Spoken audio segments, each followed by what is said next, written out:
გამარჯობა, გამარჯობა.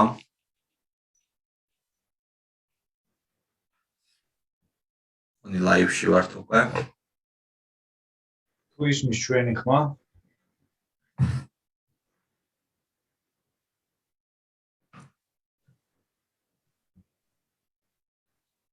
აბა ჩვენი ხმა თუ ისმის? თუ ისმის. დავიწერეთ პლუსი კომენტარებში თუ შეიძლება.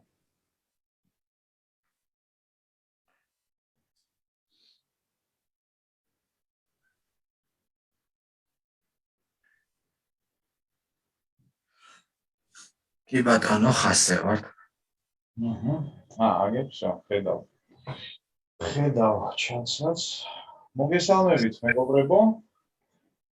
როგორ ხართ? იმედია, კარგ განწყობაზე ხართ, სამსაღამოს ყველაფრის დამევხილავთ. დღეს ყავს გადასარევი სტუმარი. თქვენთვის უკვე კარგად ნაცნობი ილია ნიკაჭაძე. ძალიან საინტერესო თემით, რომელიც აქტუალურია ყველასთვის, ვისაც სურს მეტი ჰარმონიის შეტანა ჩვენს ურთიერთობებში, ან საერთოდ ამ ურთიერთობების პრინციპში გაჩენა, თუ მანამდე არ ქონია. ხოდა ეგ ბუთი და მოედანი. მინდა გადავწე ილიას და ისმენ. რა მოგვიტანი? მადლობა პირველ რიგში, აპატიჟებისთვის. უკვე შენ სივრცეში ისე უცნობ თავს, როგორც საკუთარ სახლში. შინაურად ცნობ და ლოჯში. კარგი მასპინძლობის დამსახურებაა მინდა აღვნიშნო.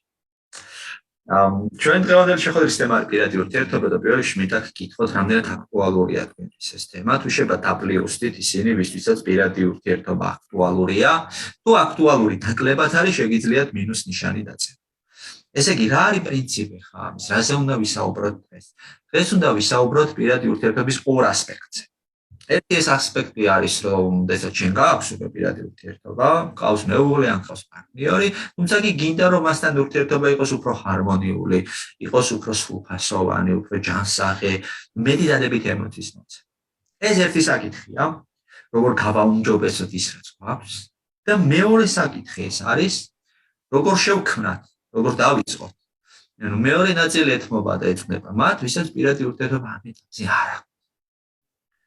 მე ხა თქვენს პლუსებს ვკითხულობ და ვხედავ როგორი აქტუალურია ეს თემა. ასევე მინდა გთხოვოთ, რომ ვისაც პარტნიორი გყავთ, ამის შესახებ დაწერეთ ან დაპლიუსდით, ან რაიმე სახით ვანიშნეთ, თუ თქვენ ხართ სინგლ ან თავისუფალი ადამიანი, არ გყავთ პარტნიორი, არც მეუღლე, დაწერეთ მინუს ნიშანი და იმის მიხედვით, რომელ ნაწილშიც უფრო მეტი ადამიანი, შესაბამისად მეტ დროს დაუთმობ იმ ნაწილს. მოკლედ, დავიწყოთ მაშინ პირველი თემით, სანამ თქვენი უკავშირები მოვა ჩვენამდე. და პირველი თემა ეძღვნება იმას, თუ რატო არ გყავს პარტნიორი. როგორ მოხდა ისე, რომ პარტნიორი არ გყავს.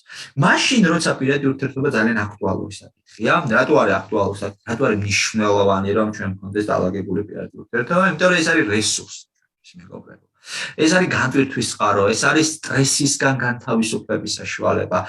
შეგვიძლია ესეთი მეტაფორაც კი მოვიყვანოთ, რომ ცხოვრება ეს არის ცუნამი, ეს არის ტალღა, ეს არის აბობოქრებული ზღვა, პირადი ცხოვრება ეს არის ნავსაყუდელი, სადაც ჩვენ შეგიძლია თავი მოშვებულად, მოდუნებულად იქნო, სადაც ჩვენ შეგიძლია იპოვო ისეთი სივრცე, საიდანაც რესურს და ენერგიას აკრება. და იდეაში ჯანსაღი პირადი ცხოვრების აზრი სწორედ ეს არის, რომ ის არის ადგილი, რომელიც ჩვენ გამარაგებს.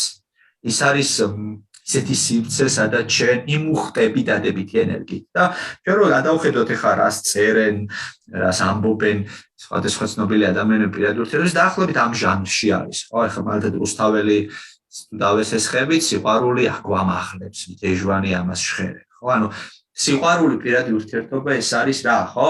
ის რაც გამახლებს. გამაღლების მეტაფორულად რო გავიგოთ, რა არის, რომ გაიზარდე, ან პრობლემებზე მაღლა დადექი, ან აღარ გეხება შენ აი ის რაც ყველაფერი ქვევით ხდება, ხო?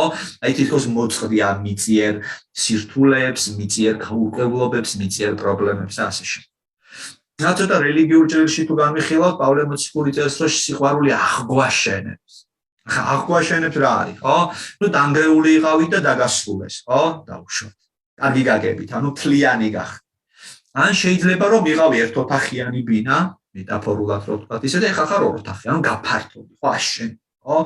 ისედაც ქართულ ენაში ეს სიტყვა ძალიან ისე იხმარება, რომ რაღაც აშენდაო, ანუ უკეთესად ცხოვრობს, ხო, მატერიალურად, ფიზიკურად, მორალურად. ანუ აქ რა გამოდის, რომ სიყვარული, როდესაც შენ სასიყვარულო ურთიერთობაში ხარ, როდესაც შენ სიყვარულში ხარ, შენ ხდები იმაზე უკეთესი ვერსია შენი თავის, ვიდრე მანამდე იყავი. ეხლა თუ უფრო რომანტიულ ჭრილში გადავალთ, გალაქტიონზე უკეთესად, ალბათ ვერავინ ითქვა და ამას, რომ უსიყვარულოდ მზე არ სუფევს სისკამარაზე. სიუ არ აკრთის, ტყი არ კრთება სასიხარულო. სიუ არ ქრის და ტყი არ კრთება სასიხარულო. უსიყვარულოდ არ არსებობს არც სილამაზე. თვითუკვდავებაც არ არსებობს უსიყვარულოდ. ნახეთ რა ამხელა მნიშვნელობა დევს ამაში, რომ უსიყვარულოდ მზე ისე არ ანათებს როგორც ჩვეულებრივ, რომ სიხარული ნაკლებია. აღქმა სამყაროსი, აღქმა იმისა, რომ სამყაროში რაღაცა კარგი ხდება ნაკლებია. ხო, ნუ ისევ და ისევ იქ მივდივართ, ხო? ეს ურთიერთობის ფორმატი არის რესურსის წყარო. და თუ მე ეს ფორმატი მაქვს ჩემს ცხოვრებაში, ნიშნავს, რომ რაღაცებს უშვებ ხელიდან, რაღაც დამატებით არხებს უშვებ ხელიდან, დამატებით საშუალებებს უშვებ ხელიდან. აქვე მინდა ეხლა თქვენ გკითხოთ, თუ მომყვებით აი ამ მსჯელობაში, მოდი 10 ბალიანი სისტემით შეაფასეთ, რამდენად მომყვებით ამ მსჯელობაში და რამდენად ფიქრობთ თქვენც, რომ პირადი ურთიერთობა ეს არის მნიშვნელოვანი. ნუ თუ ფიქრობთ, რომ ძალიან მნიშვნელოვანია, გულას უწევთ შესაბამისად, ნაკლებად მნიშვნელოვანი 9 ქულა, კიდე ნაკლებად 8 ქულა, კიდე ნაკლებად 7 ქულა. სანამ თქვენ ამ შეფასებას დაწერთ, მე ხა გადავხედავ, როგორი არის სტატისტიკა იმ ადამიანებისაც პარტნიორი ყავს და იმ ადამიანებისაც პარტნიორი არ ყავს. ჯერჯერობით პარტნიორი ვისაც ყავს, ისინი ჭარბობენ. აშკარად ჭარბობენ. ხო, ნუ აშკარათაც არა, მაგრამ ჭარბობენ. ოკეი. მაშინ დავიწყოთ საუბარი მაშინ პარტნიორებისაც არ ყავს იმით და მე გადავიდეთ იმათზე ვისაც ყავს. და რა არის მიზეზი იმისა, რომ ჩვენ არ ვართ იმ ურთიერთობაში, რომელიც როგორც ახლა თქვენი შეფასებებით ხედავ მნიშვნელოვანია. რატო შეიძლება მე არ მქონდეს ის, რაზეც აი ესე დეკლარირებულად ახლა წერ რომ მნიშვნელოვანია. რა შეიძლება იყოს ამის მიზეზი? ამაზე პასუხი შეგვიძლია ვეძებოთ შორს რო არ წავიდეთ აქვე ჩვენს ქართულ ფსიქოლოგიურ საზოგადოებაში დიმიტრი უზნაძის განწყობის თეორია. თემა არის შემდეგი მეგობრებო. ჩვენ ცხოვრებაში გვაქვს ის, რისი ქონის განწყობაც არის. ანუ განწყობა რა არის? მოდი ჯერ ეს ავსვით, ხო? განწყობა არის მზაობა რაღაცის გაკეთებას. ანუ მე არ მაქვს პირადი ურთიერთობა, იმიტომ რომ მე არ მაქვს განწყობა რომ მქონდეს პირადი. როცა მე არ მაქვს განწყობა მქონდეს პირადი ურთიერთობა, რა ხდება? შედეგად ხდება ის, რომ სამყაროში შესაბამის სიგნალს ვაქსავ. სიგნალი არის არ მომეკარო. ან მეორე არის, რომ ჩემ ერთ ნაწილს უნდა პირადი ურთიერთობა, ჩემ არაცნობიერს არ აქვს ამის განწყობა, ამიტომ ჩემი არაცნობიერი საბოტაჟს მიწყობს და შესაბამისად ვიზი და ვისეთ მამაკაცებს, რომელთანაც აპრიორი ურთიერთობს. ნაცნობია ალბათ, ხო, ესეთი თემები, რომ ან არ შევდივარ საერთოდ ურთიერთობაში, ან ისეთებთან შევდივარ ურთიერთობაში, სადაც არ გრძელდება პროცესი, სადაც შეუძლებელი ხდება, რომ ჩვენ გადავიდეთ სხვა ეტაპზე, ახალ ეტაპზე, უფრო ახლო ურთიერთობის ეტაპზე. კარგით, ამისათვის რომ ჩვენ გავიგოთ, რატომ არ მაქვს მე პირადი ურთიერთობის განწყობას, განწყობა ჩაურმავდეთ განწყობის თეორიას და ნახოთ ის თუ რა ქმნის განწყობას. ანუ რა არის იმის საფუძველი, მე მექნება თუ არა პირადი ურთიერთობების განწყობა. ანუ ამის გაკეთების სურვილი. უზნაძემ ესეთი რაღაცა თქვა, რომ განწყობას განაპირობებს ორი კომპონენტი. პირველი, ეს არის ჩემი სურვილები და საჭიროებები და მეორე, გარემო, რომელშიც მე ვხედავ ჩემი საჭიროებების რეალიზაციას. ნახეთ, იმისთვის რომ მე მქონდეს პირადი ურთიერთობის განწყობა, მე პირველ რიგში უნდა ვიგრძნო ჩემი მოთხოვნილებები და დავინახო პირად ურთიერთობაში ამ მოთხოვნილების რეალიზაციის საშუალება. მაგალითად, მე ვგრძნობ პირობითად ფიზიოლოგიურ მოთხოვნილებებს და ეს ძალიან მძაფრად აღიქმება, რომ ახალგაზრდა ადამიანი ვარ და მე ვგრძნობ ასევე და ვხედავ იმას, რომ პირადი ურთიერთობები თუ მექნება, ჩემი სქესობრივი მოთხოვნილებები რეალიზდება. ეს გარკვეულწილად ქმნის განწყობას, რომ მე მქონდეს პირადი ურთიერთობა. ნახეთ, უმეტესწილად და პირველი მიზეზი სწორედ ეს არის, რომ მე კარგად ვერ ვაცნობიარ რა შემჭირდება პირადი ურთიერთობა. მე ვერ ვგზნობ ამის საფუძველს. მე არ მაქვს მკაფიო განცდა იმისა, რომ ჩემი საჭიროებების დაკმაყოფილება არის აქ. ეს არის პირველი მიზეზი. შესაბამისად იმისთვის, რომ განწყობა შეგვიქმნას, საჭირო არის რა? ფოკუსირდეთ იმაზე, თუ რას მომცემს მერეს. თუ ეხლა არის ესეთი პრობლემაც, რომ მე თუ არ მქონია პოზიტიური პირადი ურთიერთობის გამოცდილება, ვერ მივხვდები რა შეიძლება მომცეს კარგი პირადი ურთიერთობა. განსაკუთრებით ჩემს გარშემო თუ არიან ისეთი ადამიანები, ვისგანაც მე ნეგატიური ინფორმაცია მაქვს პირადი ურთიერთობაზე. ხო, იქ დაკალმი მიყვება, რომ გათხოვდა და უბედური არის ქორწინებაში და 1000 პრობლემა. რაღაცა მეორე მეგობარი მიყვება, რომ უღალატა მეუღლებ, იქ მესამე მიყვება, რომ მოატყუეს. ხო? უნებრივია ჩემი სურვილი, რომ მე ვიყო კარგად, ბედნიერად, ბრიალისტე, როგორც ქალი ან როგორც კაცი, პირად ურთიერთობასთან არ მოვიდა სინქრონში. ანუ მე შესაბამისად განწყობა არ შეგვიძლია. შესაბამისად რა გამოდის, ნახეთ, მე მჭირდება გამოცდილებები, მე მჭირდება ინფორმაცია იმის შესახებ, რომ ამართლებს ეს, რომ ეს მუშაობს. და აქ ახლა გადავდივარ გარკვეულწილად მეორე პრობლემაში, რომელიც არის ასევე მიზეზი იმისა, რომ მე არ მაქვს პირადი ურთიერთობა. ეს არის ტოქსიკური ურთიერთობების გამოცდილება. ჩემი გარემოცვის. ჩემი ტოქსიკური ურთიერთობის გამოცდილება რას ნიშნავს? ნიშნავს იმას, რომ მე მქონდა პირადი ურთიერთობა და ეს დასრულდა კრახით. სულაც დამთავრდა. არ გაამართლა, არ იმუშავა. არასწორი პარტნიორი შევარჩი. ნახეთ თემა რა არის. მაშინაც კი მე როდესაც ფიზიკურად უკვე დავშორდი იმ ადამიანს, ვისთანაც ტოქსიკურ ურთიერთობაში ვიყავ. მე ეს გამოცდილება მომყვება ახალ ურთიერთობაში. ეს გამოცდილება ხელს მიშლის, რომ სრულფასოვანი ახალი ურთიერთობები დავაყენო. ეს დაახლოებით რას გავს, იცით? წარმოიდგინეთ, რომ თქვენ ახლა გიკავიათ ხელში ჭიქა, რომელშიც ასხია რძე, მაგრამ ეს რძე არ ამჟავებული. აი ამ ამჟავებულ ჭიქიან რძეში რაც არ უნდა კარგი სასმელი ჩაასხათ. მას აუცილებლად ექნება მჟავერცის გემო. ისიც აუცილებლად იქნება ისეთი ტოქსიკური, ისეთი არა, მაგრამ დაახლოებით ისეთი ტოქსიკური, როგორც მჟავერცე. არ მოგეწონება. ნახეთ, ეს რას ნიშნავს? ეს ნიშნავს იმას, რომ ძველისგან კარგად უნდა გამოასუფთავო, რომ ახლის გემო იქრცნო. ანუ სანამ შენ არ განთავისუფლდები ამ ნეგატიური გამოცდილებისგან, რომელიც დაგიტოვა წინა ურთიერთობამ. ახალ ურთიერთობებს ექნება ძველი ტოქსიკური ურთიერთობების გემო. და შენ ლოგიკურია გამოიქცევი ამ ურთიერთობიდან. შენ არ მოგეწონება ამ ურთიერთობაში ყოფნა. ოკეი, რამდენად მოვიდა ახლა ეს რეზონანსში რაც გითხრა? თქვენთან. რამდენად შეგეხოთ ეს? შეიძლება თქვენი კომენტარები, ან უბრალოდ აპლიუსით თუ რეზონანსში მოვიდა და წერეთ მინუსი თუ რეზონანსში არ მოვიდა. აი ძალიან ხშირად არის ხოლმე ესეთი თემა, რომ გარემო ახდეს გავლენას, მაგალითად სამეგობრო, საახლობლო. თუ თქვენ სამეგობრო წრეში არიან ერთად ისეთი ადამიანები, ვისაც პირადი ურთიერთობები არ აქვს, ეს გარკვეულად განაპირობებს იმას, რომ თქვენ გიჭირთ აი ამ წრიდან გამოსვლა და ახალ გამოცდილებაში შესვლა. არის ერთი ძალიან საინტერესო გამოცდილება, ესე ვთქვათ, ველურ ბუნებაში, მაგალითად კიბორჩხალებს თუ ჩაყრით კაცში ბევრს. იქიდან ვერც ერთი კიბორჩხალა ვერ ამოდის. მაგრამ თუ ერთ კიბორჩხალას ჩააგდებ, მას აქვს შანსი აქედან ამოდის. და რატომ? იმიტომ რომ როდესაც ბევრი კიბორჩხალა ყრია კაცში და ერთ-ერთი ცდილობს ამოზრომას, დანარჩენები ქვევით ეკაჩება. დანარჩენები არ აძლევენ საშუალებას ამოდის. ეს რას ნიშნავს? ეს ნიშნავს იმას, რომ თუ თქვენ ყავთ დაქალები ან ძმაკაცები, რომელსაც აქვს ნეგატიური გამოცდილება ურთიერთობის და თქვენ უცებ გაიცანით ძალიან სასიამოვნო ადამიანი, ისინი აუცილებლად მასზე ისეთ ინტერპრეტირებულ ინფორმაციას გაწვდიან, რომ შენ ნეგატიური წარმოდგენა გექმნება. ო თავის და უნებურად ცხადე, იმიტომ რომ ისინი თავიანთი ნეგატიური გამოცდილების პრიზმიდან ხედავენ ამ ადამიანს. კარგით. ესე იგი პირველი საკითხი. იმისთვის რომ თუ თქვენ არ გაქვთ ურთიერთობა, იმისთვის რომ თქვენ შეძლოთ ურთიერთობას დაწყება. ჭირდებათ ორი რაღაცა. პირველი, ნეგატიური გამოცდილებები, ამისგან განთავისუფლება.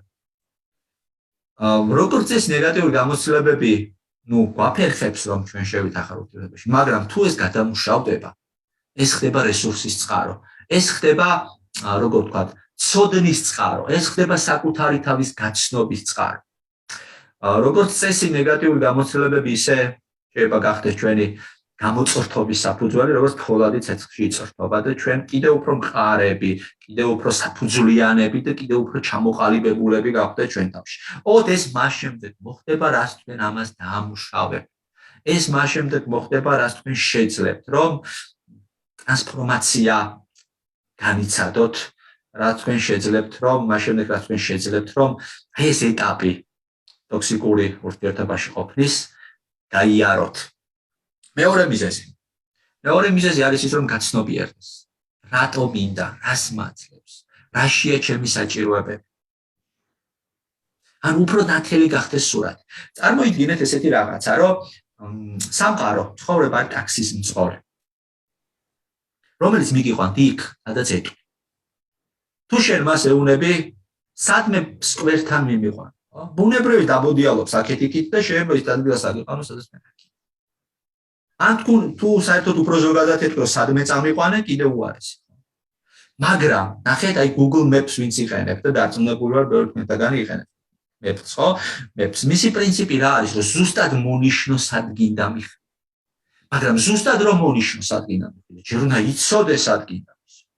ნახეთ, mapping-ის პრინციპი, ანუ map-ით სიარულის პრინციპი არის ის, რომ შენ ზუსტად იცოდეს სად მიდიხარ და ეს ინფორმაცია მძღოლამდე მიიტანა. ასევე შეიძლება ჩვენ ფსიქიკას რომ მივაწოდოთ ინფორმაცია. ინფორმაცია იმის შესახებ, რა მოაქვს ამ ურთიერთობას და ვისთან უნდა მივიდე შესაბამისად. ხო? რა მჭირდება პირველ რიგში და ამის შემდეგ ჩდება როგორ ადამიანთან მჭირდება. დაგვერდით, რუკას რო დახედოთ მოგზაურობის დროს, იქ არის მნიშვნელოვანი რა? სამი ფაქტორი. სად ვარ ახლა? სად მივდივარ და რა გზას გავდი? აქ ხა შემდეგ შეკითხვა ალბათ გაგიჩნდათ ლოგიკური, რომ რა უნდა გავაკეთოთ იმისთვის, რომ ეს შევძლო. ჩემი გამოცდილება ასეთია, რომ ამაში ძალიან მე ყოველ შემთხვევაში დამეხმარა ენეაგრამა, რომელმაც ფაქტურად მითხრა, როგორია ჩემი ფსიქიკის რუკა.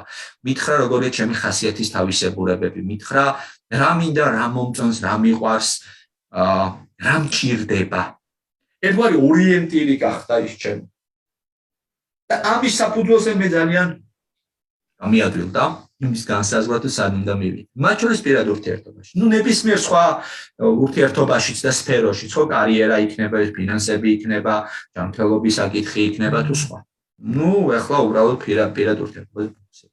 მე მგონი ენეაგრამა ძალიან ბევრ თქვენთაგანს გაუგია და თუ შეიძლება ვინც იცნობთ ამ მეთოდოლოგიას, ამის შესახებ რომ დაწეროთ, მოიწეროთ, რომ გაქვთ ინფორმაცია ენეაგრამაზე. ენეაგრამა, რომელიც 9 ფსიქოტიპად ყოფს ადამიანს და გიხსნის თითოეული ფსიქოტიპის არაცნობიერი мотиваცია რა არის, არაცნობიერი სწრაფვა რა არის. ხო? აი მაგალითად თუ ენეატიპებს განვიხილავთ აი ამ კონტექსტში. ორივე კონტექსტში შეგვიძლია განვიხილოთ ენეატიპები. ერთი კონტექსტი ეს არის რა სახის ტოქსიკური ურთიერთობის შემქმნელები არიან ისინი და მეორე კონტექსტი ეს არის რა სახის ტოქსიკურ ურთიერთობაში შედიან ისინი. ეს როცა საქმე ტოქსიკურ ურთიერთობაზე. ეხლა საქმე როცა ეხება საკუთარი მისწრაფებების, სურვილებისა და საჭიროებების გაცნობიერებას. თითოეულ ენიანი შანსს და ფსიქოტიპს აქვს თავისი არაცნობიერი мотиваციები და ეს мотиваციები მას ეხმარება რომ გაიგოს რეალურად რა უნდა.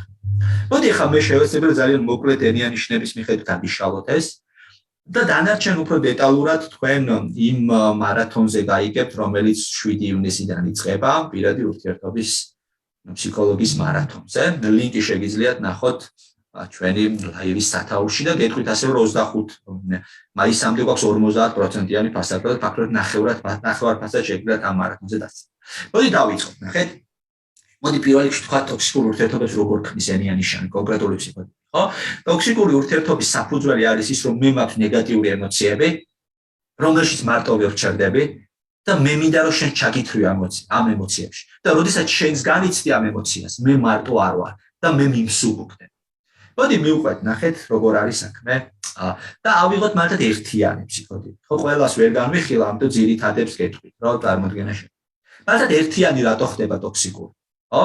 ტოქსიკური ხდება იმიტომ, რომ ერთიანი არის ძალიან თვითკრიტიკული ფსიქოტიპი. ის ხედავს საკუთარ თავში მინუსებს, ნაკლებს, ის ხედავს, რომ იდეალური არ არის, ის ძალიან აწუხებს. იმიტომ რომ მისი პატერნი ასეთია, რომ თუ მე იდეალური არ ვარ, მე პატივს არ ვცემ. იმისთვის, რომ მას ეს შეუმსუბუქდეს, ის იწყებს შენს კრიტიკასაც, რომ შენც იგრძნო. რას ნიშნავს არ იყო იდეალური? და შენ მასთან ერთად იყო ამ კილოში. თავის დაუნებურად ქმნის ის ამ ტოქსიკურ გარემოს. შესაბამისად ტოქსიკურ ერთიანთან ურთიერთობის დროს თქვენ შეიძლება იგრძნოთ ის, რომ ის ძალიან კრიტიკულია, ის ფაქტიურად მინუსებს ხედავს შენსას, ის უკმაყოფილოა შენით მუდმივად, ის პატარა დეტალებშიც კი პრობლემას ამჩნევს. შემაწუხებელი ხდება ეს, ხო? იმიტომ რომ აქვს არაფასებს ფაქტურად, იუფასურებს ხოლმე. ეხლა ვნახოთ დავუშვათ სამიანი, ხო, მიმღწევი ფსიქოტიპი და მის ტოქსიკურობა მდგომარეობს იმაში, რომ ის არის ძალიან ვორქოგოლიკი, ის არის მუდმივად უკმაყოფილო საკუთარი თავით, იმიტომ რომ მუდმივად მეტი წარმატება, მეტი მიღწევა, მეტი შედეგი უნდა.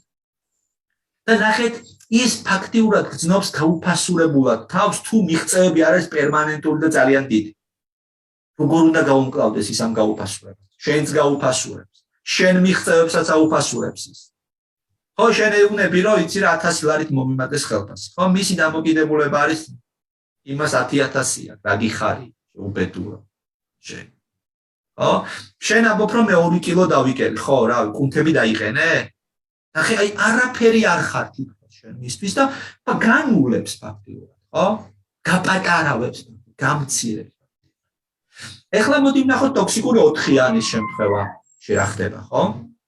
4-იანი ეს არის ტიპი, რომელიც ძალიან სენსიტიური და მგრძნობი არის. და ის манипуლირებს ამით, რომ მე ძალიან მგრძნობიარი ვარ, ყველაფერი მткиვა და ვიფხსვრევი. და ის ფაქტიურად ამით გაიძულებს, რომ შენ ფეხის წვერებზე იარო. ნელა რამე არ მატკინო.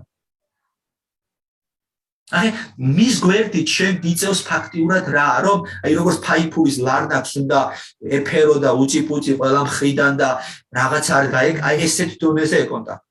მაგრამ მიუხედავად ამისა, ის შეიძლება მაინც უკმაყოფილო იყოს ამით. ის მაინც დანაკლისს გრძნობს, ის მაინც ბოლომდე არ არის ბედნიერი, თითქოს მაინც ბოლომდე ვერ გაუფრთხილდი მას, ბოლომდე ვერ მიეცი. და ის ეხლა ცუდად არის და განადგურებულია შენს გამო. ემოციებით манипуლირება. ასეთი სახით შეიძლება 4-იანმა თავის დამახინჯებული ხასიათის გადმოტანა გააკეთოს. ხო, ეხლა რომ მივხვდეთ დავშვით 6-იანი რომ გამიხოთ, 6-იანი ძალიან სკეპტიკური ტიპია, ეს არის ტიპაჟი, რომელიც უამრავ საფრთხეს ხედავს, იმიტომ რომ მისი ნიჭი ეს არის საფრთხების შემჩნევა. დააკვირდით, მისი ტოქსიკურობა რაშია? ის ამ საფრთხებს შენს გაჩვენებს. და ის ცდილობს, რომ შენს გაგრძნობინოს ის შიში, რასაც თავად გრძნობს. ათად მას ეშინია იმის, რომ 0.001% არის იმისა, რომ ვაქცინას გაიკეთებ, რაღაცა გენეტიკური პათოლოგიები დაგემართება. მაგრამ ის ამ 0.001% შიშს გრძნობს როგორც რეალური შიში. და ის ამ რეალური შიშის გადმოტანა შენზეც აკეთებს. და შენ ფაქტურად გიწევს მასთან ერთად გეშინოდეს იმის, რაც არ არსებობს. ეს შიში შეიძლება ხა თუ ოჯახური ურთიერთობა გადავიდეს შვილზე, შვილის ავადმყოფობის, შვილის ცუდად ყოფნით შეგაშინოს. ან ეს შიში იყოს გადატანილი მსოფლიო ომი დაიწყება, ხა დაბომბავენ და დედა გვეტირება და ასე შემდეგ. და ეს ფოთები რაც მას აქვს, გადმოდის შენზე. აბერტი, როგორ манипуლირებს ახლა 7-იანი, რომელიც ერთ-ერთი ყოს ნარცისული ფსიქოტიპი, ერთ-ერთი ყოს საკუთარ თავზე ორიენტირებული ფსიქოტიპი. ის გაბება საკუთარი თავით, ის არის სიამოვნებაზე ფოკუსირებული და გაიძულებს შენც რომ იქცე მისი სიამოვნების ობიექტად. მეტი არაფერი. შენ ხარ საშუალება რომ მან სიამოვნო. და ყველაზე რთული ის არის რომ ნარცის ფსიქოტიპები ძალიან რთულია შეელიოთ და ძალიან ქარიზმატულები არიან, ძალიან შარმიანები არიან, ძალიან მიმზიდველები არიან. ასევე მიდაგთხოვთ პროცესში თუ რომელიმე ენიანიშნის манипуლაციის სტილი გეცნოთ, თუ შეიძლება დაწერეთ შესაბამისი ციფრი, რომ მეც დავინახო, რომ მომყვები ძალიან კარგად იმ მსჯელობაში რომელსაც. ეხლა რა შეიძლება დავუშვათ 8-იანი როგორ манипуლირებს. ხო, ფაქტობრივად ეხლა თუ ვინმე უყურებს სერიალს ჩემი ცოლის დათალებს, კატოს ახალი შეყვარებული ტიპური 8-იანია და ის ტიპური 8-იანი манипуლაციის საშუალებებს იღებს. და ტოქსიკურობა მისი აი ტიპური იქ ჩანს. და როგორია მისი ტოქსიკური манипуლაცია, რომ ის იწყებს შენზე პირველ რიგში ზრუნვას, იღებს ახალ ტელეფონს, ახალ მანქანას, დაგპატიჟებს ვირადღირებულ რესტორანში, უზრუნველყოფს შენ ფიზიკურ მატერიალურ საჭიროებას. და ამის შემდეგ ის გრძნობს ძალაუფლებას შენზე. ის იღებს უფლებას რომ გააკონტროლოს შენი ცხოვრება, ვინ გირეკავს, ვინ წერს, ვინ გიკომენტარებს, სად მიდიხარ, როდის მოხვალ და ასე შემდეგ. ის მართავს შენ ცხოვრებას. ოღონდ რატო აკეთებს იცით ამას? ის ასევე ანალოგიურად მართავს საკუთარ თავსაც. ის ანალოგიურად როგორც ცდილობს დათრგუნოს საკუთარ თავში სისუსტეებით და ტოტალიტარული მმართველობა დაამყაროს. აი როგორც თვითონ ექცევა საკუთარ თავს, ისე გექცევა შენ. იმიტომ ამით ის შვებას პოულობს, რომ მარტო არ ვარ მე ამაში. რომ ჩემთან ერთად ხარ შენც აი ამ გამოწერში და სირთულეებში.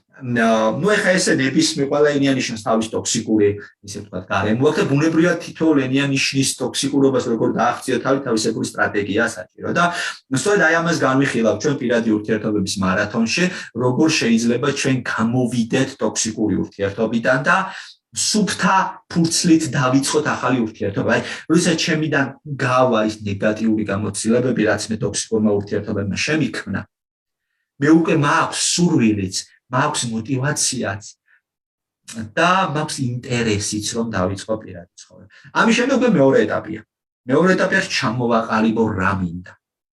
და სხვათა შორის აი ამ მეორე ეტაპში ძალიან საინტერესო არის დილცის პირამიდის გამოყენება, რომელიც არის ერთ-ერთი ჩემთვის საყვარელი ინსტრუმენტი, რომ ჩვენ პარტნიორი შერჩევავთ სადოთ, არა უბრალოდ იმით, როგორი პარტნიორი გვინდა, არამედ უფრო ღრმა შრეებში გადავიდეთ.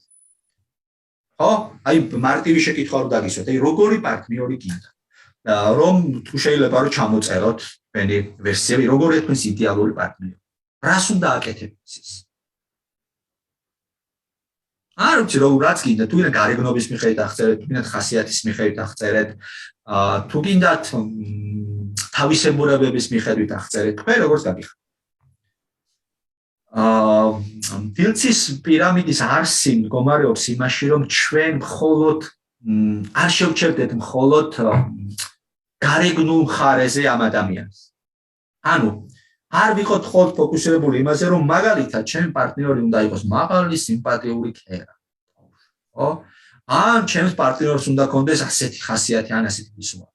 არამედ გავყვეთ უფრო ღრმა შრეებს. მაგალითად, მას შემდეგ რაც აღწერთ გარემოს, რომელიც მიდამ ჩემი პარტნიორის სახით, მე გადავიდე ქმედებებზე. რა ქმედებებს ახორციელებს ის ჩემ მიმართ და მე მის მიმართ. ანუ როგორია ის არა მარტო გარეგნულად, არამედ როგორი არის ქმედებები ჩვენი ერთმანეთში. ოღონდ ნახე თემა ის არის, რომ არც ამაზე ვჩერდებით. მიუყვებით. როგორი იცვლება ჩემი უნარები და სამყაროს მიმართ მოკიდებულება მასთან ურთიერთობის პროცესში.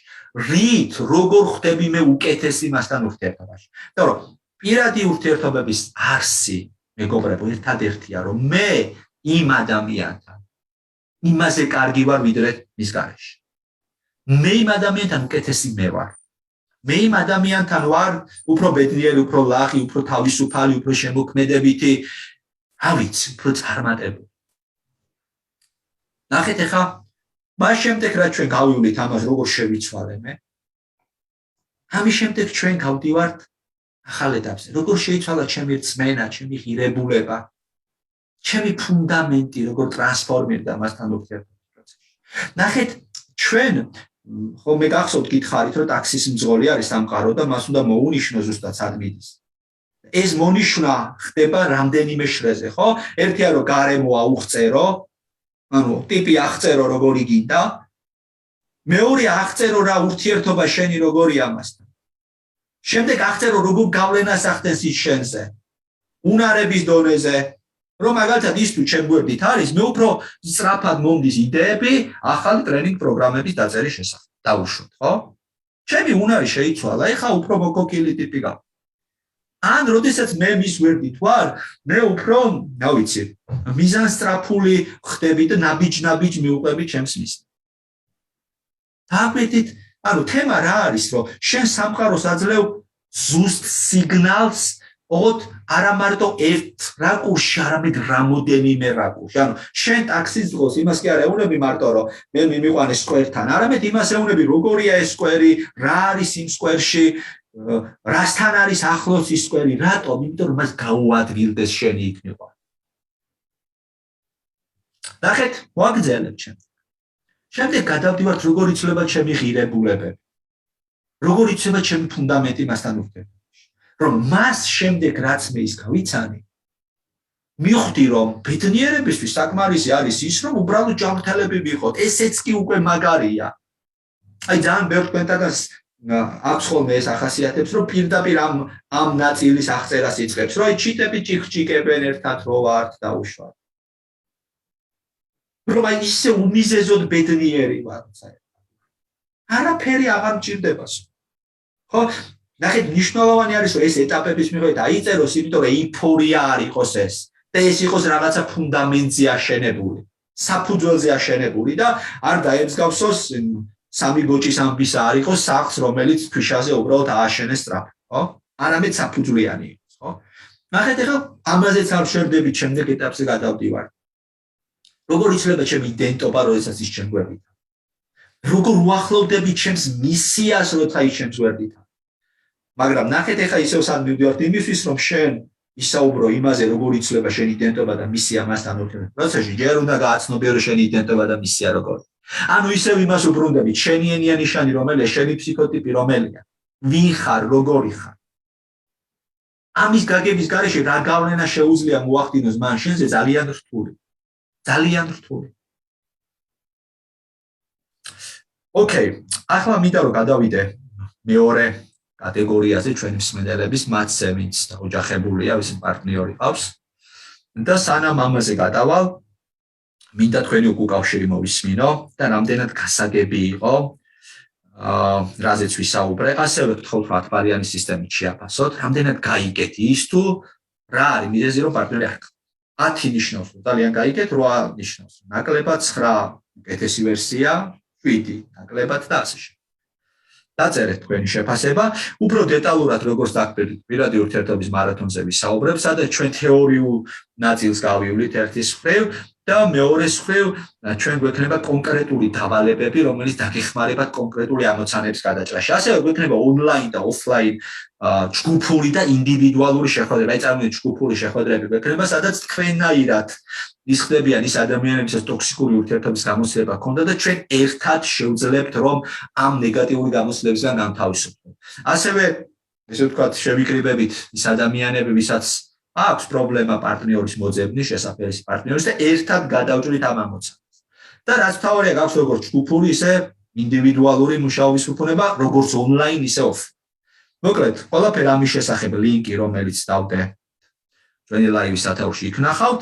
ეხლა გადავდეთ შემდეგ ეტაპზე. მყავს პარტნიორი, მაგრამ ეს ურთიერთობა არ არის ისეთი, როგორც მინდა. ან აღარ არის ისეთი, როგორიც იყო. რაღაცა მოძველდა, თავის დრო მოჭამა, ნება დაცხრა, ტოლვა დაცხრა, ეხლა კარგი მეგობრები ვით. ანუ გეცნობათ ეს განცდა, რომ ურთიერთობა გადავიდა აი კარგი ნაცნობ მეგობრობაში რა.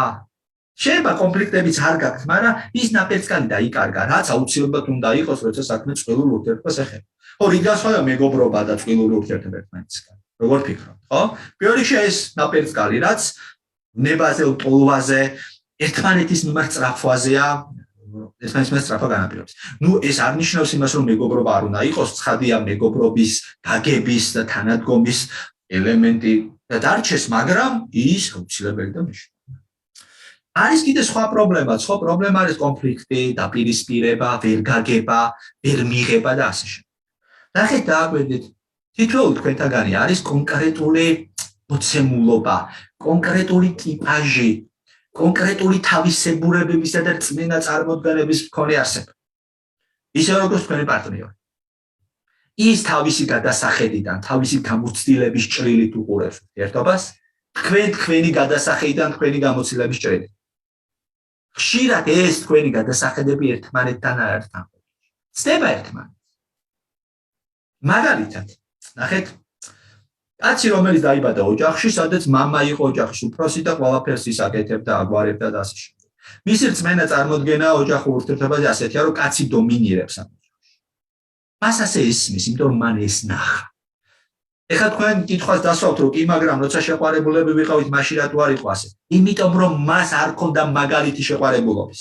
მას ჰქონდა ცოლ-ქმრის მაგალითი, მშობლების სახით. ის რო დაიბადა, ის ხედავდა ცოლ-ქმარს და არა შეყვარებულობას. ამიტომ მან თავისი მოდელი შემოიტანა პირად ურთიერთობაში. ეხლა ის ცდილობს, რომ ამ მოდელზე გადაგაწყოს თქვენს. ნუ პრობლემა არ იქნება თქვენს თუ იგივე მოდელი გაქვთ. მაგრამ რა ხდება? როდესაც მოდელი არის თქვენი განსხვავება. თქვენ გაიზარდეთ ოჯახს, სადაც თანასწორი ურთიერთობა იყო. მეტნაკლებად, ხო? ყოველ შემთხვევაში კაცი ესე არ დომინირებს. ანუ თქვენ ცდილობთ თქვენი მოდელი შეიტანოთ ამ ურთიერთობაში. და მოდელები არ ემთხვევა. ეს დაახლოებით გავს რომ ის საუბრობს ფრანგულად, თქვენ საუბრობთ იტალიურად. და მე ის ბრაზობს რომ შენ ჩემი არ გესმის, შენ ბრაზობ რომ არა, შენ არ გესმის. ასე გაჩნდა კონფლიქტი. ასე გაჩნდა დაპირისპირება. გამოსავალი რა არის? გამოსავალი არის ის რომ მე გავაცნობიერო ჩემი თავისებურება. ჩემი მოდელი გავაცნობიერო. ანუ მე გავიაზრო ის რომ ფრანგულად ლაპარაკობ, გავიაზრო ის რომ ის იტალიურად საუბრობს, ვისწავლო ცოტა იტალიური და შეუძლო მასთან კომუნიკაცია. ანუ მე ვისწავლო მისი მოდელი, მივიღო მისი მოდელი როგორც მოცემულობა და ვცადო სინქრონში მოვიყვანო ჩემ მოდელს. ნუ არის მოდელები რომლებიც სრულიად არ შედის სინქრონში ერთმანეთთან, ასეთი ურთიერთობები როგორც წესი ვერ გრძელდება, მაგრამ 70-80% მოდელების სინქრონიზაცია შესაძლებელი. მაგალითად, მეგობრებო, მოდი ესეთი შემთხვევა გამიხსენოთ. და ძალიან ხშირი არის ესეთი შემთხვევა, როდესაც ორი ძლიერი ადამიანი ქმნის ოჯახს, ხო? ავიღოთ პირობითად ძლიერი, დომინანტი, რვიანი, ბოსი, კონტროლზე ორიენტირებული ფსიქოტიპი და ასევე დომინანტი, შედეგზე და წარმატებაზე ორიენტირებული სამი. ხო? რა ხდება? ორივეს უნდა რა ცენტრში იყოს, ოჯახის პროექტის ცენტრში. ერთი ცდილობს ცენტრში ყოფნა ძალით, ანუ მისი ფიშკა არის, რომ ის ფიზიკურად ძლიერია, შემტევი, აგრესიულია. მეორე არის მოქნილი, სწრაფი, ლავირებისა და ადაპტაციის უნარის. და ხეხა დროებით შეიძლება ბალანსი აი სამიანის ლავირების ხარჯზე გქონდეს. მაგრამ დროთა განმავლობაში ეს გაიმძაფრდა პირისპირში. დაახლოებით ეს სცენარი არის აღწერილი House of Cards თუ გახსნათ სერიალი, Kevin Spacey, Robin Wright გამოდიან, Kevin Spacey ვიანია, Robin Wright სამ. ისინი არიან მეგობრები, მაგრამ ვერ არიან ცოლ-ქმარი. იმიტომ რომ როგორც ცოლ-ქმრობის რეჟიმში გადადიან და პირისპირება ხდება, კონფლიქტი ხდება. და საბოლოოდ ამ სერიალის თანახმად სერიოზული ომი გაჩაღდება ამ ორ წყვილს შორის და ისინი ერთმანეთს ჩაძირვას დაიწყებენ. ნახეთ ახლა ეს რას გვეუბნება? ეს გვეუბნება იმას, რომ იმისთვის რომ ოჯახური ურთიერთობა იყოს ჰარმონიული და ასევე იმაში იყოს ძალიან ასე საკმარისი მნება, საჭირო არის რა? ურთიერთშემავსებლობა. ანუ მე შენ ისეთი რაღაცა უნდა მოგცე, რაც შენ არ გაქვს. და შენ ანალოგია, ანუ მე თუ დომინანტი ძლიერი ტიპი ვარ, ძალა შენგან არ მჭირდება, ძალა ჩემიც მეყო. მე მჭირდება მხარდაჭერა, დახმარება, გვერდში დგომა, გაგება.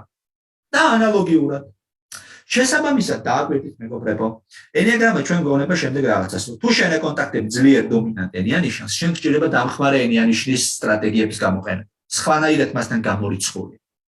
და შესაბამისად მე თუ არ დამხმარე ენიანიშანი, მე მჭირდება უფრო დომინანტი ენიანიშნის სტრატეგიები. ასე ხდება ურთიერთშემავსებლობა, ასე ხდება ურთიერთობის უფრო მსუბუქ და უფრო კომფორტულ რეჟიმში გადაყვანა. Okay, ამ თემაზე ჩვენ როგორც დაგპირდით, მარათონში გვექნება საუბარი, განვიხილავთ ენიანიშნების შეთავსებას, განვიხილავთ როგორი ფსიქოტიპი როგორთან არის ჰარმონიულ ურთიერთობაში, რომელი ფსიქოტიპი რომელთან ვერ თავსდება და ამის საფუძველზე თქვენ გექნებათ საშუალება გააცნობიეროთ თქვენს პოტენციურ ან მიმდინარე პარტნიორთან რა სახის სირთულეები არის ახლა, რატომ არის ეს სირთულეები, იმიტომ რომ კონკრეტული მისი ფსიქოტიპი ენიანიშანი და ამის უკან და შენი და ასევე როგორ შეიძლება ამის გამოსწორება გაუმჯობესდეს. კიდევ საინტერესო დეტალი, რომელიც აუცილებლად უნდა ვისაუბროთ, ეს არის სექსოლოგიის საკითხები. ჩვენ ამ მარათონის ფარგლებში ერთ მეოთხედ ნაწილს ამ მარათონისას დავუთმობთ სექსოლოგიას. ანუ ჩვენ ვისაუბრებთ რაზე?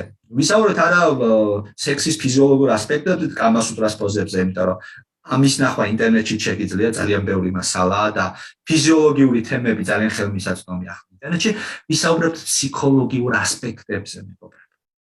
ვისაუბრებთ იმაზე თუ რა ქმნის სექსუალურ მიზიდულობას. რაზეა დამოკიდებული ის, რომ ვიღაცა გვიზიდავს, ვიღაცა არ გვიზიდავს. რატომ ხდება, რომ საქართველოში, სოფლიოშიც ალბათ, ძალიან დიდი პროცენტი არის პოლიგამიური ურთიერთობის. რა არის ამის მიზეზი, რომ ერთი არ ყოფნის, მეორე წვინდა, ხშირად მესამე წვინდა. როგორ ხდება ეს? როგორ ხდება, რომ ჩვენ შორის მიზიდულობა გაქრა და შენ საჭიროებ ვიღაც დამატებით მესამე და მეოთხე. ამ ყველაფერს ჩვენ ფიზიოლოგიური კი არა, ფსიქოლოგიური ჭრილით განვიხილავთ. და ამას ყველაფერს ფსიქოლოგიური საჭიროებები უდგას უკან. რას აკომპენსირებს მამაკაცი, რომელსაც სხვა უნდა? ან რატომ დაკარგა მან ჩვენმა ნდობა ან ტოლვა. ან რატომ არის ჩვენი სქესობრივი ურთიერთობა არასრულფასოვანი, ხო? სქესობრივ დისფუნქციებზეც ვისაუბრებთ, როგორც ქალებს, ისე კაცებში, ხო? ვისაუბრებთ ერექციულ დისფუნქციებზე, ოღონდ ფსიქოლოგიურ საფუძველზე, აი რა ფსიქოლოგიური საფუძველი დგას მამაკაცის ერექციულ დისფუნქციის უკან. რა ფსიქოლოგიური საფუძველი დგას მამაკაცის ანორგაზმის უკან, ხო? რა ფსიქოლოგიური საფუძველი დგას ქალის სქესობრივი დისფუნქციების უკან, რომელიც შეიძლება გამოიხატოს დაუშვათ ლუბრიკაციის არარსებობაში ან ასევე ანორგაზმიაში. თან ძალიან საინტერესო არის ის, რომ მე ესეთი რაღაცა გადავწყვიტე, რომ იმისათვის, რომ თქვენ ამ მარათონზე იყოთ უფრო თავისუფლები და უფრო კაპიტულები, თქვენ გექნებათ საშუალება, რომ ანონიმურად შემოხვიდეთ, ანუ თქვენი სახელი და გვარი და იდენტობის გარეშე, რომ თამამად დასვათ ნებისმიერი შეკითხვა, გააზიაროთ თამამად ნებისმიერი кейსი და ისტორია და მე შევეცდები, რომ ფსიქოლოგიური რაკურსით გიპასუხოთ ამის შესახებ. რომ ძალიან მნიშვნელოვანია ეს, როგორც წესი, სქესობრივ შეთავსება შეუთავსებლობას მნიშვნელოვნად შეუძლია ჩვენი პირადი ურთიერთობის გაფუჭება ან პირიქით გამოსწორება. მნიშვნელოვნად შეუძლია და თუ თქვენ შეძლებთ, რომ გაიცნოთ თქვენი თავი აი ამ ამპლუაში და თქვენ შეძლებთ, რომ დაინახოთ თქვენი პარტნიორის სქესობრივი თავისებურებები, თქვენ შეძლებთ, რომ მნიშვნელოვნად გააჯანსაღოთ თქვენი პირადი ურთიერთობა. ან როდესაც გექნებათ ეს პირადი ურთიერთობა, იქ შეიტანოთ აი ეს მნიშვნელოვანი ელემენტი ჯანსაღის სახით. მოკლედ, ძალიან გავილექსე, ეს იყო ჩემი მონოლოგი. ახლა კი თუ შეკითხვები არის, დიდი სიამოვნებით გიპასუხებ. მე მაქვს შეკითხვები. ხო, აბა? კიდევ ერთხელ, 7 ივნისის მარათონის პროგრამა ეტაპობრივად რომ ჩამოვაყალიბოთ. კი ბატონო, კი. მადლობა, კარგი კითხვაა და ესეთი კითხვა ტექნიკური საკითხი, მაგრამ მნიშვნელოვანი. ესე იგი, ჩვენ გვექნება 5 live chart. Zoom-ის მეშვეობით 2 საათიანი live chart. ესე იგი, რას გულისხმობს ეს live chart? პირველ live chart-ზე ჩვენ ვისაუბრებთ ზოგადად რაზე დგას პირადი ურთიერთობა. და ორი მნიშვნელოვანი ფაქტორია აქ. პირველი, ეს არის რა ექსკლუზივი. რა ექსკლუზიური ურთიერთობა აქვს მედაში. ამით განსხვავდება, ხო, მეგობრობისგან ერთ-ერთი ინდიკატორი ეს არის, რომ მე შენთან მაქვს ექსკლუზიური ურთიერთობა, ანუ რაღაცა ისეც ვაკეთებ, შენთან რაღაცა არ ვაკეთებ სხვასთან. ეხლა ჩვენს კულტურაში ეს ექსკლუზივი ძირითადად გადის ხოლმე ინტიმურ ურთიერთობას, სექსზე გადის, თუმცა კი არის კულტურები, სადაც სხვა ექსკლუზივებიც არსებობს. ან მხოლოდ სხვა არსებობს და არ არის აუცილებელი ეს სქესობრივი. მეორე, ეს არის რა ურთიერთშემავსებლობა. როგორ შემიძლია მე შენ უკეთესი გაქადო და შენ მე უკეთესი. როდესაც ორივე ფაქტორი არის, პირადი ურთიერთობა როგორც წესი სტაბილურად მიდის. ანუ აი ამაზე ვისაუბრეთ, როგორ შეიძლება ეს ორი ფაქტორი შემოვიდანოთ პირად. შემდეგ შეხვედრა ეთმობა ტოქსიკურ ურთიერთობას. როგორ გამოვიდეთ ტოქსიკური ურთიერთობა? მე რა არის აუცილებელი იმისთვის, რომ დავტოვოთ, აი ეს მეტაფორა მე ძალიან მიყვარს, რომ ჭიქა გავასუფთავოთ, ჩვენი გული გავასუფთავოთ. მავნე რაც არის იქ ნარჩენი ძველი ურთიერთობიდან, რომელიც არ მაძლევს საშუალებას, რომ ახალი ურთიერთობა განვიცადო ისეთი, როგორც გავთ არის. აი ამისგან გავწმინდო და მე შევძლო ახალ ურთიერთობაში სუფთაფურცლით შესვლა. ნახეთ, საინტერესო არის ის, რომ თითოეული ლაივის შემდეგ ჩვენ გვექნება რა კონკრეტული დავალებები, ჩვენ გვექნება რა ჯგუფური შეხვედრები, როგორც ონლაინ ისე ოფლაინ. მაგალითად, ტოქსიკური ურთიერთობის შემდეგ ჩვენ გვექნება ონლაინ და ოფლაინ ჯგუფური შეხვედრები, სადაც იქნებიან ის ადამიანები, ვისაც აქვს ტოქსიკური ურთიერთობის გამოცდილება და ჩვენ ჯგუფური ფსიქოთერაპიის რეჟიმში შევეცდებით, რომ გადავამუშავოთ ჩვენი ნეგატიური გამოცდილება. ეს ძალიან მნიშვნელოვანია, ხშირად ამბობენ ხოლმე, რომ 8-10 ჯერ გააჩნია ვისთვის როგორ, უფრო ნაყოფი არის ჯგუფური შეხვედრა, ვიდრე ინდივიდუალური შეხვედრა. რატომ? იმიტომ რომ შენ იქ სხვების გამოცდილებიდან იღებ ძალიან ბევრ ბენეფიტს. შენ იქ გრძნობ, რომ მარტო არ ხარ ამ პრობლემასთან. შენ იქ გრძნობ, რომ ჯგუფი ერთი ადამიანი კი არა, მხოლოდ ფსიქოთერაპევტი, ჯგუფი გიჭერს მხარს. და ეს ძალიან თერაპიულია და ძალიან გეხმარება, რომ ნაბიჯები წინ გაიგო. ეს როგორც ოფლაინ, ისე ონლაინ რეჟიმში ხდება. ამის შემდეგ უკვე მესამე შეხვედრა იქნება რა? იმ ადამიანებს, ვისაც პარტნიორი არ ყავს. ჩვენ ვიმუშავებთ ჯერ თეორიულ დონეზე ახსნი, როგორ უნდა მოგზავნოთ შესაბამის პარტნიორი, აქ როგორც გითხარით, დილცის პირამიდას დავეხმარებით და ენიაგრამას მეორეს მხრივ, როგორ ვიპოვოთ შესაბამის პარტნიორი, როგორ გავგზავნოთ სწორი სიგნალები სამყაროში, ნუ ამისთვის ჯერ ჩვენ უნდა ჩამოვყალიბდეთ აგვინდა. აქაც ზუსტად იგივე პრინციპია, ხო, Zoom ჩართვის შემდეგი ეტაპია კონკრეტული დავალებები, რომელიც Telegram-ის ჯგუფში მოგივათ. შემდეგი არის ასევე ჯგუფური შეხვედრები, როგორც offline, ისე online.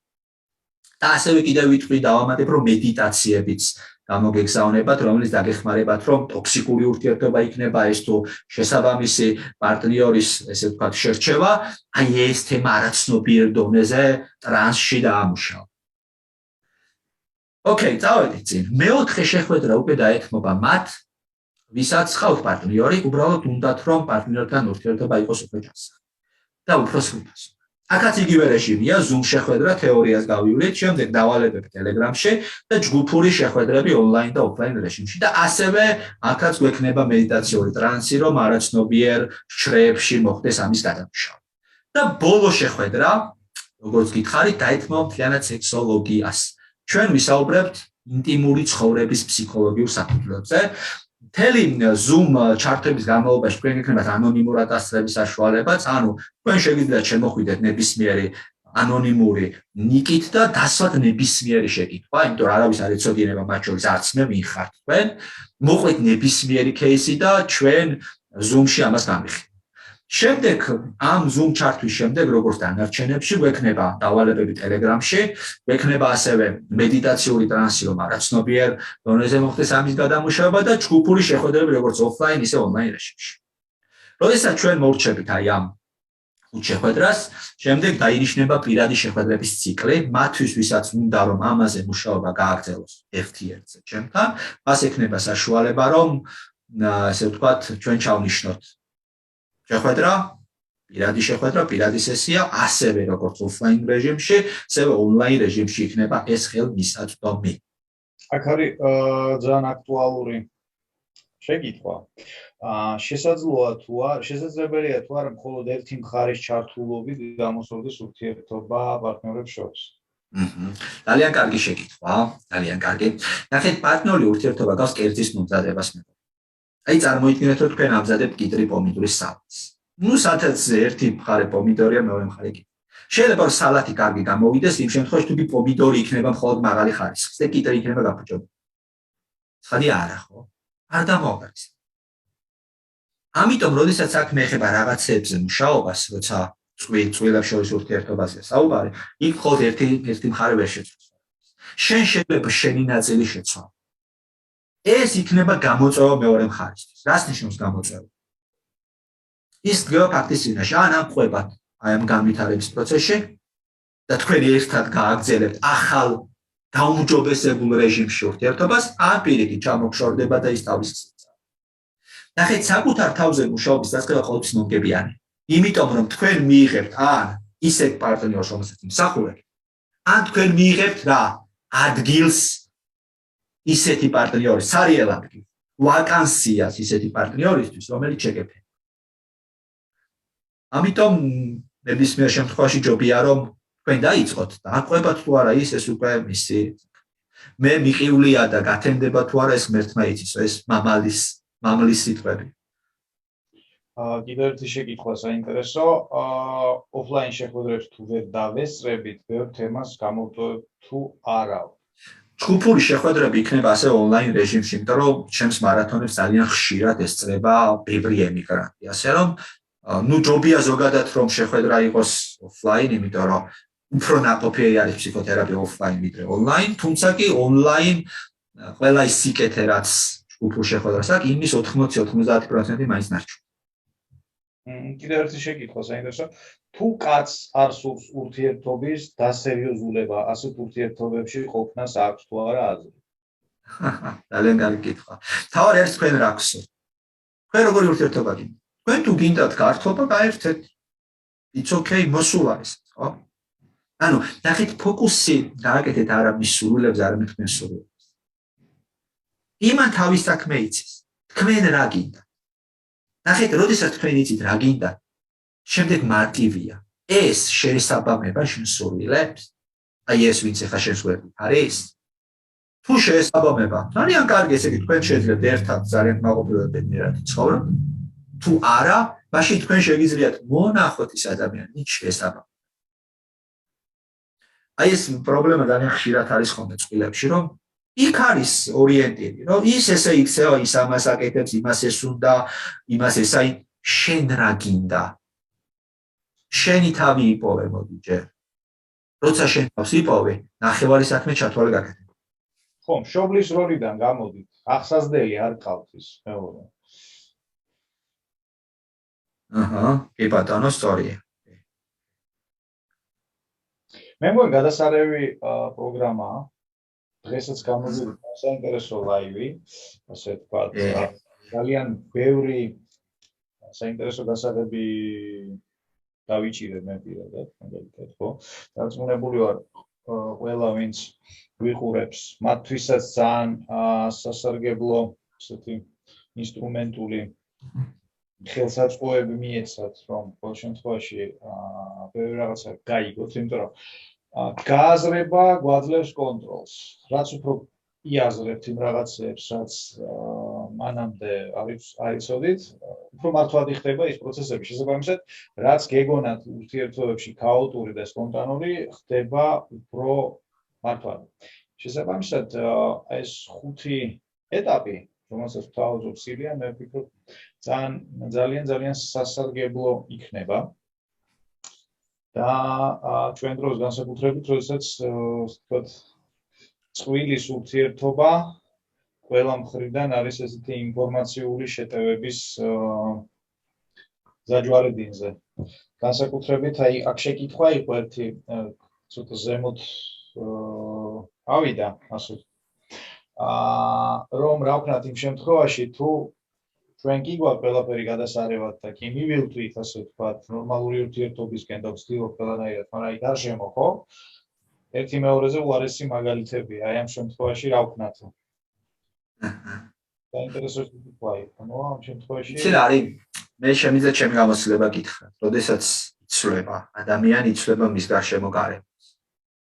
შეუძლებელია ჯანსაღი ფსიქიკი ადამიანის გვერდი ტოქსიკური ადამიანები გაჩერებენ. იმიტომ რომ ვერ შეძლებენ. ნახეთ, ტოქსიკური ადამიანი, როდესაც ხედავს მეტნაკლებად ჯანსაღი ადამიანს, ის გრძნობს საკუთარ ტოქსიკურობას. და მას სხვა არჩევანი არ აქვს, გარდა იმის ან მოგერიდოთ, ან თვითონაც გაჯანსაღ. ამიტომ დაიწყეთ ცვლილება, შეიცვლება ავტომატურად თქვენს გარშემო. აი როგორც მდინარე რომ მოედინება მის გარშემო, ყვავილები იწყებენ. რატო? იმიტომ რომ მდინარე წყარო არის. გაჯანსაღების წყარო არის. იმიტომ რომ ჯანსაღია თვითონაც. ნუ ეხა მყარს არ ეხება, რომელიც უფრო სხვა რაღაცაა ვიდრე წყალი.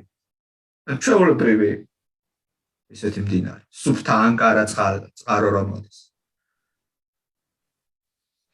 ერთი შეკითხვა გვაქვს ესეთი, მარტო ერთ რომელიმე საფეხურზე დასწრება თუ შეიძლება? იცი რა არის, თეორიულად კი უბრალოდ აზრი ნაკლებია, იმიტომ რომ ეს ყველაფერი ერთმანეთზე გადაბმული. როგორ შეიძლება მაგალითად გამოტოვო სექსოლოგიის საკითხი, რომელიც ყველა ეტაპზე კავშირშია, ხო? იმიტომ რომ სხეული, მე ჩემი სხეული შევდივარ ურთიერთობაში. და საჭიროა ვიცოდე ჩემი სხეულის ფსიქოლოგიური ასპექტი. ხო, ან როგორ შეიძლება გამოტოვო პირობითად ტოქსიკური ურთიერთობების თემა, ხო?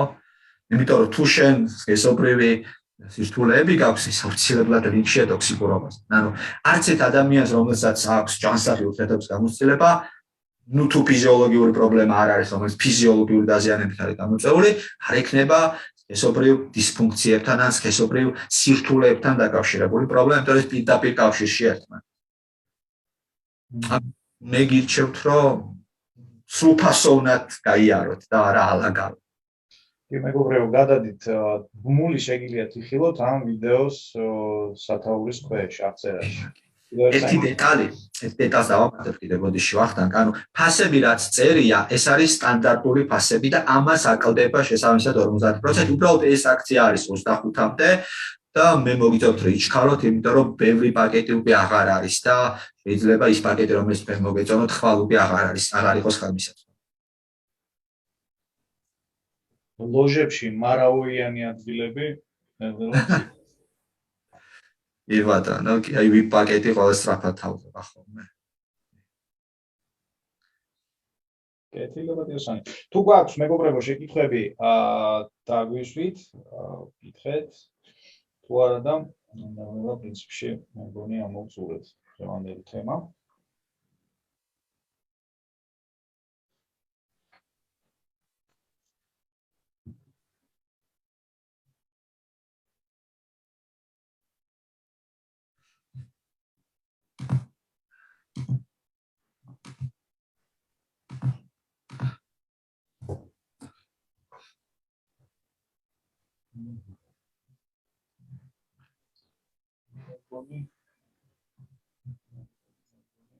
აღარ გვაქვს შეკითხვები.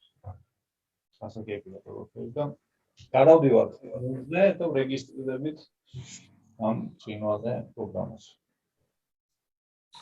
მადლობა სპინკლობისთვის ვახტანგ და მოკლედ ველოდებით ყველას 7 ივლისიდან ამ საინტერესო მარათონს. გისურვებთ მშვიდობიან საღამოს დღეს საიდან ვიყურებთ, საიდან ვისმენთ და მომავალ შეხვედრამდე. ახონდეს.